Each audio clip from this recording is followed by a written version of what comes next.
आबे जमजम भी पानी है, पंडित भी पिए, मुल्ला भी पिए, पानी का मजहब क्या होगा। तो हम लोग को एक साथ पिरोने के लिए, एक सूत्र में बंधे रहने के लिए, समानता और संप्रभुता और एकता और अखंडता को बनाए रखने के लिए जो नियम बनाया गया 26 जनवरी 1950 से, उसको कुछ लोग हमें बांटना चाहते हैं। हमें बंटना नहीं है, एक सूत्र में पिरो कर रहना है। तो ये आगे कहा है, उन फिरका प्रस्तों से पूछो, क्या सूरज नए बनाओगे, एक हवा में सांस है सबकी, क्या हवा भी नहीं चलाओगे। नस्लों का जो करे बंटवारा, ओढ़वर कौम का ढोंगी है, क्या राम ने मंदिर तोड़ा था या खुदा ने मस्जिद तोड़ी थी।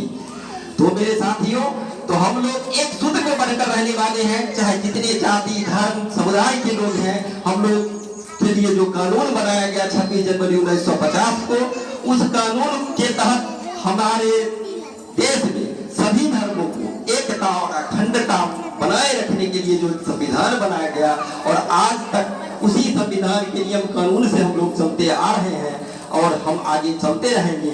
तो हम हमारे जितने भी लोग हैं, चाहे शिक्षक हैं, चाहे हमारे विद्यार्थी हैं, चाहे हमारे जितने भी लोग हैं, सब लोग अभिभावक हैं, सब लोग अपना अपना काम सही समय पर और अच्छे से करते रहे, अपने अपने काम को पूरे कर्तव्य निष्ठा के साथ करते रहे, हम लोग कर्मयोगी बने रहे, तो हम आगे बढ़ने से कोई रोक नहीं सकता।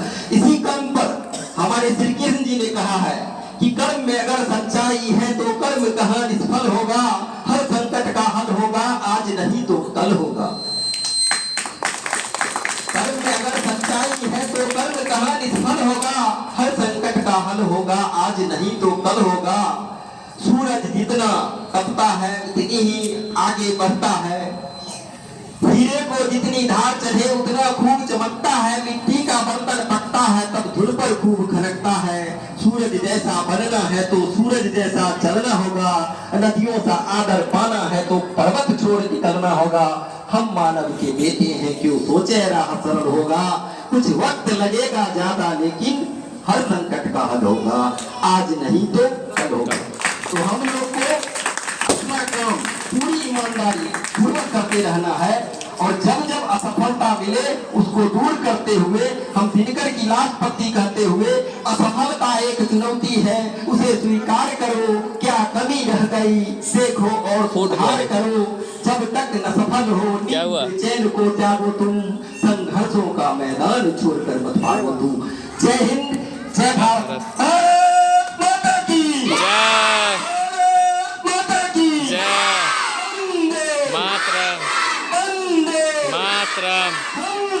एक है, एक है,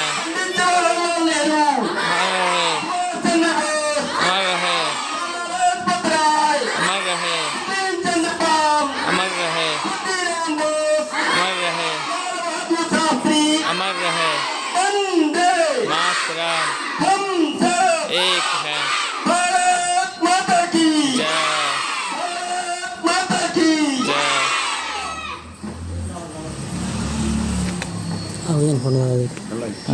ठीक है।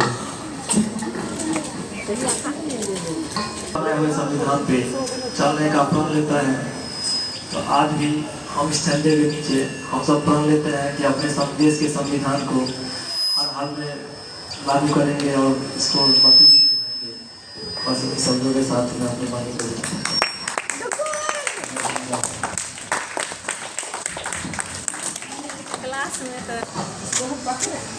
के बारे में आपने कुछ जाना। 75 साल हमारे संविधान का आज पूरा हो चुका, और यह 76वां साल है।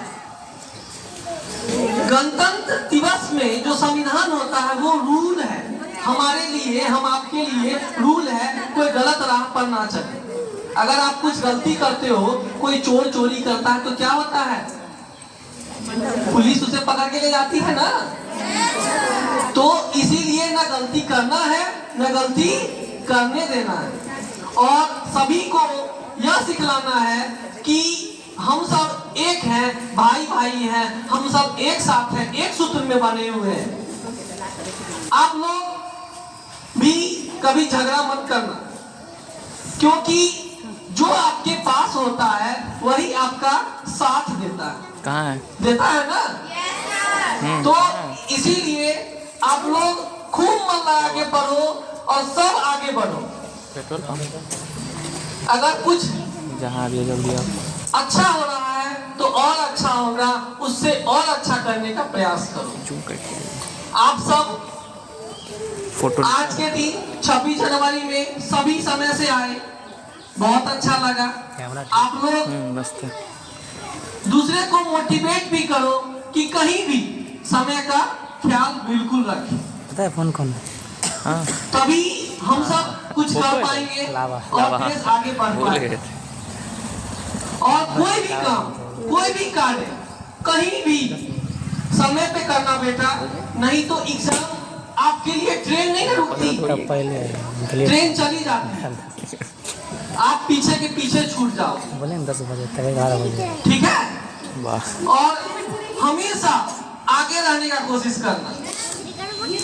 अब आज जैसा कि आप लोग के साथ आज का समय दिया गया था इस गणतंत्र दिवस के अवसर पे 9:30 बजे का, और हमारे विद्यालय के chairman sir mister Prabhat Kumar, जो कि इस विद्यालय के नींव रखे, आप लोगों को पता है। हाँ नीचे नहीं और आप लोगों का साथ रहा शिक्षकगण, उसके लिए तहे दिल से मैं आप लोगों का शुक्रिया करता हूँ, आप सभी का शुक्रिया करता हूँ, और इस विद्यालय के चेयरमैन भी आपके सबको का शुक्रिया करते हैं। और हम लोग 2018 के बाद यह गणतंत्र दिवस, छठा गणतंत्र दिवस हम लोग मना रहे हैं। हम लोग इस विद्यालय में छठा गणतंत्र दिवस मना रहे हैं, और हमारे देश का 76वां गणतंत्र दिवस है। यहाँ छठा नहीं है, लेकिन अपने विद्यालय का छठा है। टिंकू सर ठीक है? तुरंत अच्छा तो आप लोग खूब एंजॉय करो, और कभी अपना तिरंगा, अपनी शान को नीचे मत होने देना। कभी कभी देखते हैं जब 26 जनवरी खत्म होता है तो कहीं कहीं झंडा गिरा हुआ रहता है। अरे भाई, उसको उठा लेना और अपने घर में रख लेना। लास्ट ईयर एक झंडा रोड पे गिरा हुआ था, उठा के लाए थे, अब तक ऑफिस में रखा हुआ है। आप लोग ऑफिस में जाते होंगे तो देखते होंगे शीशा के नीचे रखा हुआ है। इसीलिए आप लोग को भी कहीं मिले तो उसको अच्छे से रखना, क्योंकि तिरंगा आपका शान है, गौरव है। तिरंगा नीचे मतलब आपका सर कट गया। उसको कहिए कहते हैं ना, सर कटा सकते हैं, सर झुका सकते हैं, लेकिन सर कटा नहीं सकते। नहीं ना कटाओगे सर? नहीं। तो नहीं? हमारा जो शान है, आन बान शान हमारा तिरंगा है, और हम उसे एक गीत के रूप में प्रस्तुत भी किए हुए हमारे देश के नोबेल पुरस्कृत रविंद्रनाथ टैगोर के द्वारा। यह है जन गण मन, राष्ट्रीय गान। हमारा राष्ट्रीय गान इनके द्वारा लिखा गया है, रविंद्रनाथ टैगोर के द्वारा। बंकिम प्रजापति है। और उसे गीत के रूप में हम लोग हर वर्ष तिरंगा के नीचे 15 अगस्त हो चाहे 26 जनवरी हो, हम लोग इसे गाते हैं। यह एक गीत ही नहीं, एक समर्पण है। इसमें हमारे देश को एक सूत्र में बांध रखा है। कहता है ना, एक थोड़ा सा छोटा सा हम सुनाना चाहेंगे लाइन, जन गण मन अधिनायक जय हे भारत भाग्य विधाता। मतलब भारत के भाग्य को उजागर करने के लिए भारत भाग्य विधाता शब्द दिया गया है। पंजाब सिंध गुजरात मराठा। पंजाब हमारा किधर है? उत्तर में। सिंध किधर है? मध्य भारत से। सिंध पाकिस्तान की ओर है, क्योंकि हम लोग एक क्षेत्र में बने।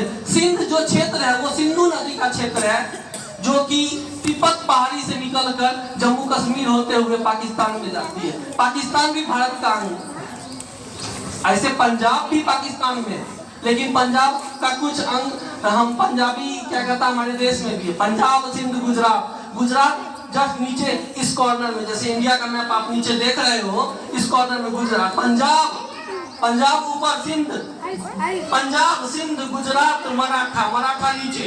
मराठा हमारे देश की जो अर्थव्यवस्था, आर्थिक राजधानी मुंबई है, उसे महाराष्ट्र कहा गया है।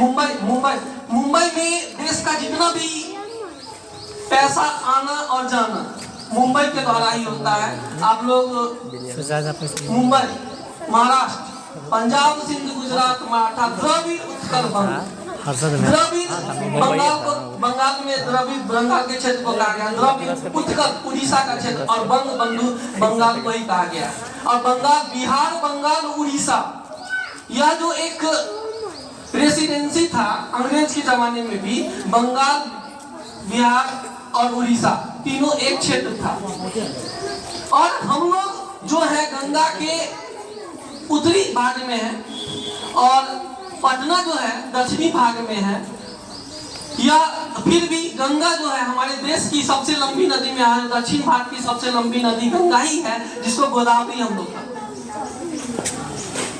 ये पूरा हमारा देश जो है यह पूरा नदियों का देश है, हमारा देश है, पेड़ पौधों का देश है, हरित देश है। हमारे तिरंगा हमारी प्राकृतिक दृश्य हमारे तिरंगा को दिखलाती है। यह जो ऊपर का जो केसरिया वाला पार्ट है, बेटा तिरंगा सीधा कीजिए, केसरिया जो ऊपर वाला पार्ट है हमारे सूर्योदय को दर्शाती है। और जिस धरती पे हम लोग रह रहे हैं वो लगभग सफेद जैसा है। वो धरती हमारे उजला, हमारे तिरंगे के उजले भाग को दर्शाती है। और ग्रीन जो नीचे वाला आप लोग देखते हो प्राकृतिक रूप में हमारे ये ग्रीन, ये हमारे पेड़ पौधों को दर्शाती है। अंदर कभी गौर से देखना शाम में तो हमारा तिरंगा जो है आसमान ही दिखलाएगा हमारा तिरंगा का क्या आन बान शान है। और भी कई देश हैं उनकी भी फ्लैग है, लेकिन हमारे तिरंगे की जो शान है वो प्रकृति ही हमें दिखलाती है। तो समय हो चला है आज के फ्लैग होस्टिंग का, जो कि हम बुलाना चाहेंगे मिस्टर प्रभात सर को। सो प्लीज प्रभात सर का आपका